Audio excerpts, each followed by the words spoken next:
What's up, everybody? It's Chris from Pro Photo, and this is Geared Up. This is our weekly live broadcast where we talk about lighting, from techniques to gear, photography in general, whatever you guys want to discuss. Again, hopefully more pertaining to lighting, because that's what we do here at Pro Photo. With that being said, though, let's dive into what we're talking about today. Today is about a technique called book light. Not a light that you put on your book for reading at night. Those are helpful, but that's not what we're doing for this. So this is called book light first and foremost because the way that we're going to position our modifiers is going to be kind of in a V and kind of like an opened book. So that's where it gets its name from. This is something you have probably seen a little bit more in cinematography.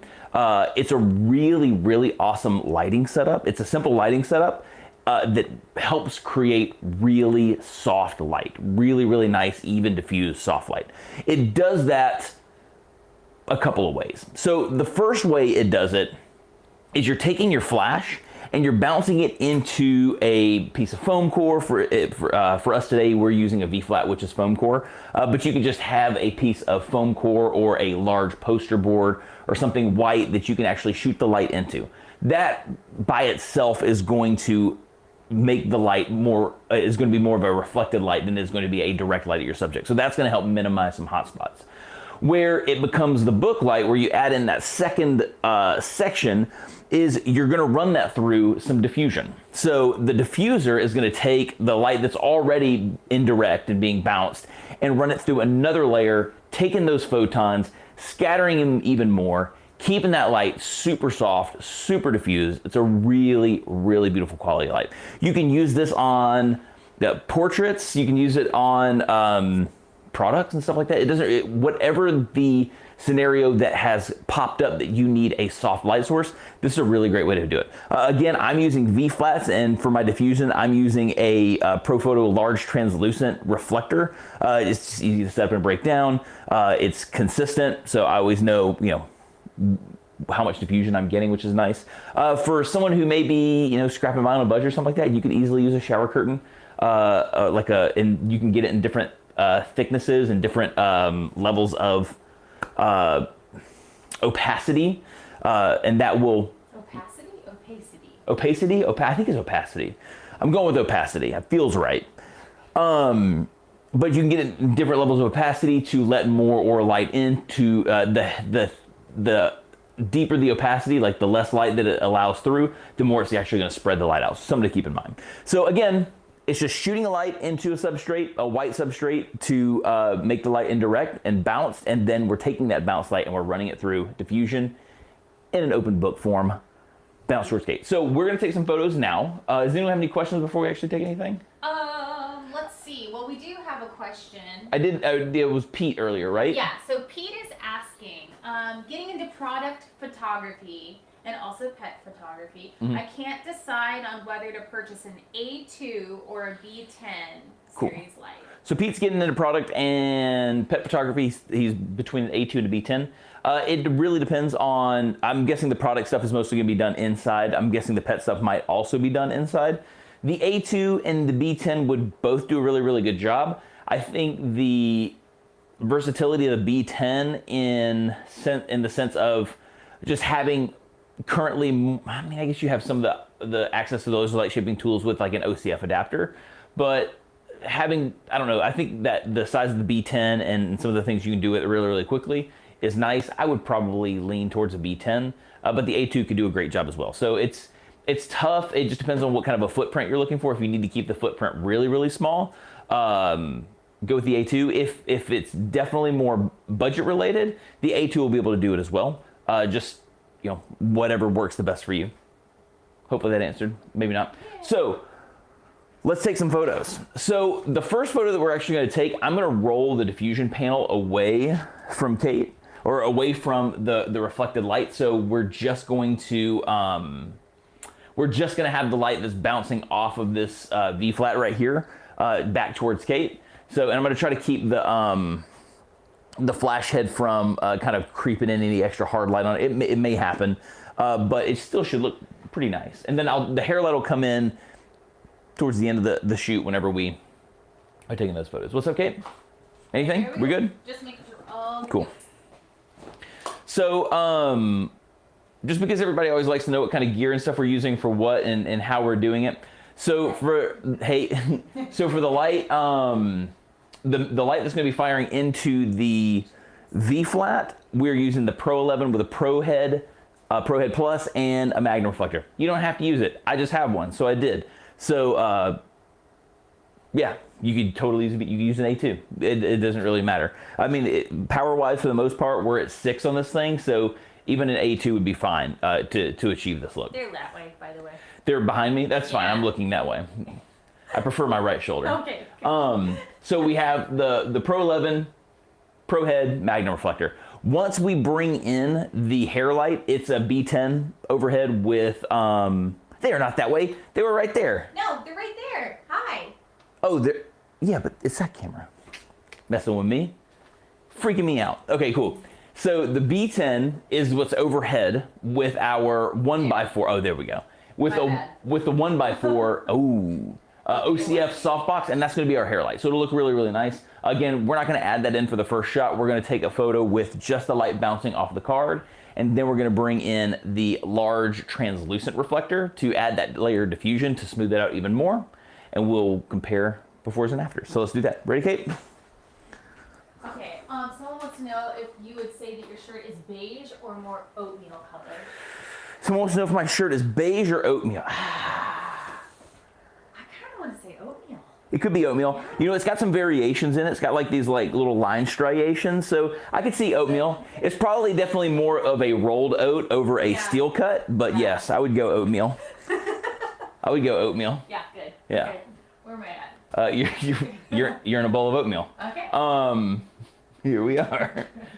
All right. So here's the first shot. No diffusion. Just to the V flat. 3, 2, 1.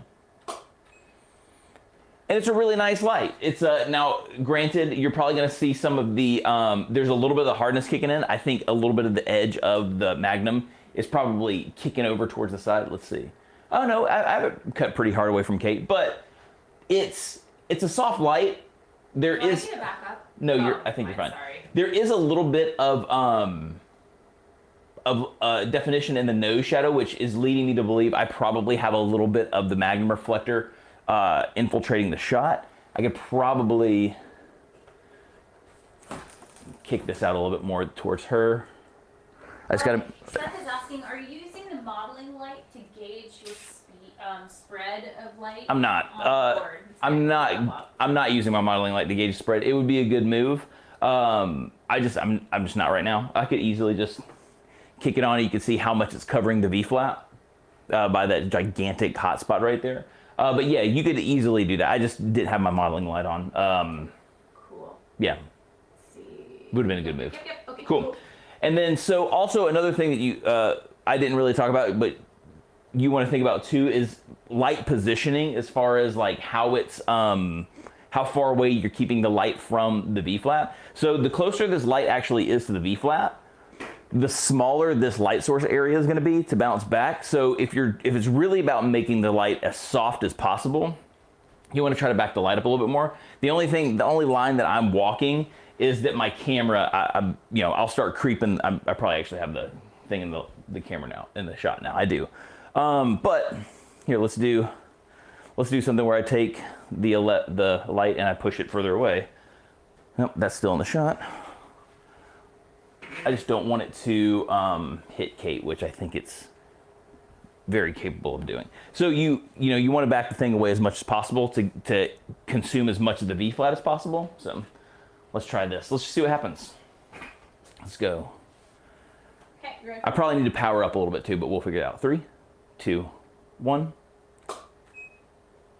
So there it goes. It looks really, really nice. It's using a lot of the V flat, so it's much softer. You can see that it smoothed out that nose shadow quite a bit.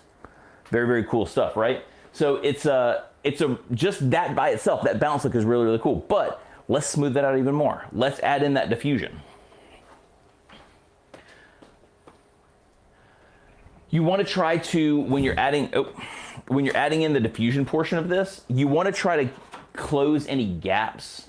I'm probably gonna have to back this up a little bit more just to make sure I'm not shooting the opposite side of the reflector. So there we go there. I don't think any of that light's, there's no stray light hitting you, so that's good. So the diffuser is faced towards Yeah, me. so the diffuser is faced towards the subject that you're shooting at, because this is where the light source is going to be, right? So now this light is reflected at that board, the B flat, and it's going to take that light and it's going to bounce it back this way towards Kate. So it's going to take that pretty soft light already, and it's going to diffuse it out even more and make it more even, and we'll again put these side by side so you can see all of that stuff. Cool. This first shot is probably going to be a little under because now I've added the diffusion, but we'll see. Okay. You ready? 3, 2, 1.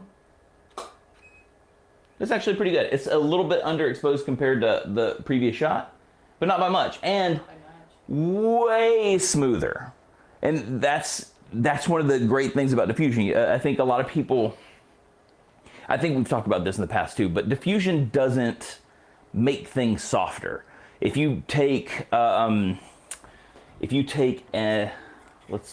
have an A2 sitting right here, so here we go. If you take it, and I know that this is not a diffuser, so just bear with me, but just think of it like a diffuser. A diffuser doesn't make things softer, it makes things more even, right? So if the thing for softness is the size of the modifier in relationship to the subject. We've talked about this before. So if I take my A2 and I put a diffuser over the front of it, the size of the light source is still the exact same. All I've done is even the light out. So the nice thing about the diffuser is it's taken that soft light from the V-flats that we've used and it's evened it out. It looks really, really nice. And so what we're gonna do is turn on the hair light now, and then you're not gonna be able to see it from the side shot for a second. We maybe need to click them over to the wide view. Because what I'm gonna do now is I have another V-flat here that you may not be able to see, but it's about to open up to block off this shot, and it's going to just bring up some of the contrast on Kate, and then I'm going to turn the hair light on just to add a little bit of extra sauce to the shot. So this is to drop the contrast on her right side. How is the book light different from a large white umbrella with a sock? It's probably not terribly different, except for you're just at the point that you're starting to get a bigger and bigger light source. One of the cool things, and you could do it with an umbrella too, but one of the really cool things that I think is about this is it's easier to cut different portions of this light. So if I wanted to like take the light and remove little pieces of it here with like small flags, granted, I mean, you should be able to do it with an umbrella as well, but I just think it gets the diffusion panel a little bit further away from the umbrella. And then again, you can kind of play with it. You can play with the angles of how it hits. It's probably relatively similar. This just allows for kind of that longer light that you're able to vary back and forth. I don't know. I'm probably just making up a bunch of crap right now. But it's pretty neat stuff. So let's turn on our hair light.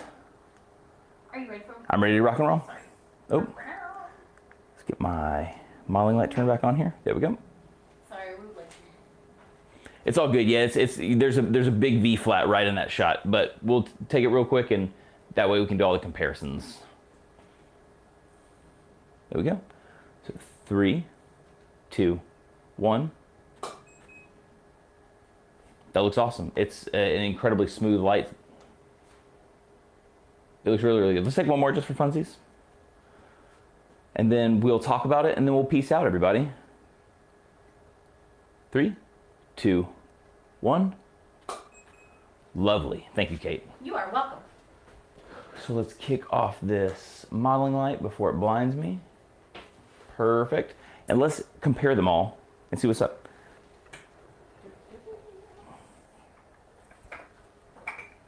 I definitely have. I know you have an obstacle course. I definitely have a cable palooza. So I just want to make sure that I'm standing in the right place for talkage. There we go. Cool. Well, get over here. Perfect. So let's go and pull up each one of the shots so we can compare them side by side. So cool. So this first shot right here, if I'm not mistaken, let me bring up my little loop. I think this is the one. Maybe that's not the one. Hang on a second. If you guys have any questions, if you have any questions we during, will answer whatever we can. So I want to bring in all 4 of the shots that we took just so we can talk about the different positions of the light. So first and foremost, actually, now that I'm thinking about this, let's get rid of this one and this one for the time being. So here, with these 2 shots, this right here is where the Pro head was actually closer to the V-flat than the shot here on the right side. So you can tell that utilizing more of the size of the V-flat makes the light a lot more even, a lot softer. Then over here, you can see just again, some of that nose shadow that's a little more prominent just because there's more of that light from that hot spot kicking back towards Kate. And then once we back that light up and started using more of that V-flat, smoothed out a whole lot of that, which is really, really cool. You can tell just all over the shot, you know, from the background to, you know, Kate's skin tone, it's pretty even. It looks pretty nice. Then let's kick out that shot. Let's go here to this shot here. So this is where we added in the diffusion panel. So it goes from pretty soft and smooth to pretty smooth. I mean, I think that at this point there's only this cheek highlight and maybe a little bit of a highlight on the nose, but for the most part, top to bottom, it's a really smooth image. There's not much variation on the background. It's a little darker over here. We'll fix that whenever we bounce in the V flat right about now. So cool. So we brought in the V flat. It's still a touch darker over here. There's not as much light making it over here to this side as there is over there. Not that big of a deal. You can play with that kind of stuff, or you could add another light back here if you needed to, or you could push the reflector a little bit closer. And then the hair light just kind of adds a little bit more separation, which is nice. Just something that I like to add to kind of just polish up the shot a little bit more. But all in all, and also the V flat, you can see it dropped the contrast here on this side of the face, here on this side of her body. It's just a really cool light. And again, super duper soft, incredibly flattering, and really, really easy. I mean, it's done with reflectors and foam core, right? So you just take your light, hit the foam core, bounce it through a translucent diffusion panel or a sheet or a shower curtain, whatever you have at your disposal. And now you have this nice, big, beautiful, soft light that you can use for all kinds of photography. So anything from anybody before I sign off of this thing? No, I think we're good. Perfect. So again, it's not a really difficult, I'm gonna move this big fan blowing thing right out of my ear.